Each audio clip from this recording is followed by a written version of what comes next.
Melihat Yogyakarta, bagi saya sejak dulu kala, saya selalu melihat Yogyakarta adalah City of London-nya Indonesia. Ada kegairahan dan semangat pembaharu selalu ketika mengingat Yogyakarta atau ketika sedang di Yogyakarta. Secara pribadi, bisnis saya saat ini 60% pendapatannya terbesar ya dari bisnis yang dibangun di Jogja. Sehingga bagaimana saya tidak mencintai dan menghormati Jogja. Belum lagi kesukaan saya akan sejarah. Belum lagi sebuah peristiwa besar terjadi di kala usia saya 30 tahunan, saya ke Imogiri, ke makam para raja, yang ketika saya datang waktu itu sudah sore hari. Ternyata saya tidak boleh masuk hari itu, karena biasa yang masuk hanya raja di hari itu. Saya berdua dengan sahabat saya, hanya duduk-duduk santai di sekitaran yang 30 menit kemudian tampak banyak rakyat sekitaran yang hadir memberikan bunga, sajen, dan makanan kecil di pintu masuknya. Sang penjaga pun tampak kaget, karena kebiasaan seperti ini biasanya sang raja atau ngerso dalem akan berkunjung. Kok nggak ada yang ngabari? Mereka dengan sigap langsung berdiri sikap sempurna, berjaga dari sebelum maghrib sampai mendekati isya yang ternyata tidak ada yang datang. Ketika saya tanya ada apa, para penjaga tersebut berkata, seperti ada raja yang akan berkunjung di setiap persiapan di sekitaran namun tidak ada yang ngabari. Jadi mereka bersiap. Karena 2 jam bersiap siaga tersebut akhirnya kendor juga penjagaan mereka. Dari diskusi sesama mereka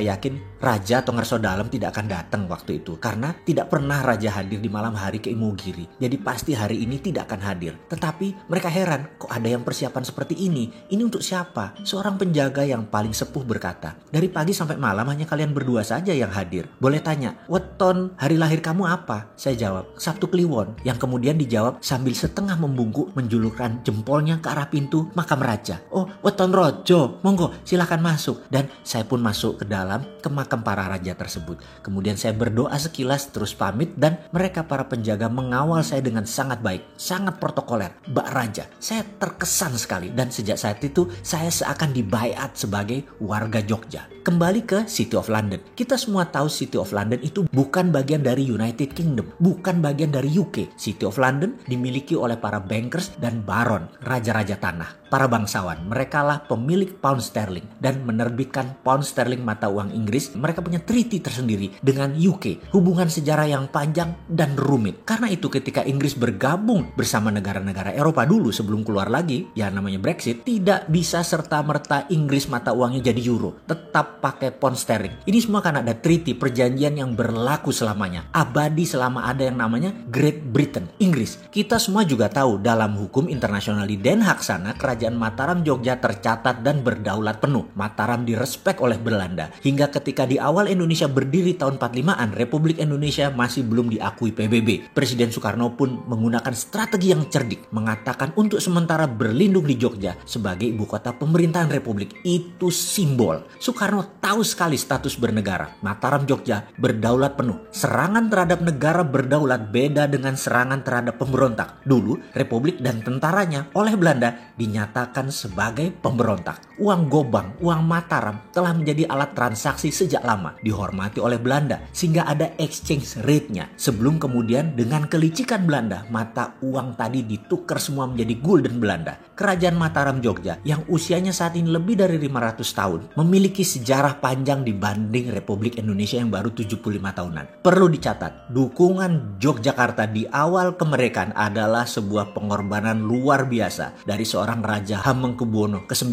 dengan mendukung penuh NKRI. Bahkan APBN 3 tahun pertama pemerintahan Republik yang masih muda kala itu, kontribusi Mataram Jogja banyak. Hingga saat ini, Mataram Jogja mendukung NKRI secara utuh. Di belakang hal itu, tidak pernah ada penyerahan secara legal bahwa tanah Mataram Sultan Ground dialih tangankan ke Republik Indonesia. Kesultanan Mataram Jogja sekuat City of London di mata internasional. Semua itu tercatat dalam Sabdo Tomo 1, 2, dan 3. Mataram Jogja punya sovereignty, punya kedaulatan yang kuat. Beda dengan provinsi lain, karena itu Jogja disebut daerah istimewa. Saya yakin suatu hari Kesultanan Mataram Jogja atas nama bangsa dan negara Nusantara akan turun tangan lagi secara aktif membangun NKRI ketika semuanya menjadi kisruh, bahkan berani berkontribusi lebih jauh lagi atas nama perdamaian dunia. Mari kita tunggu langkahnya.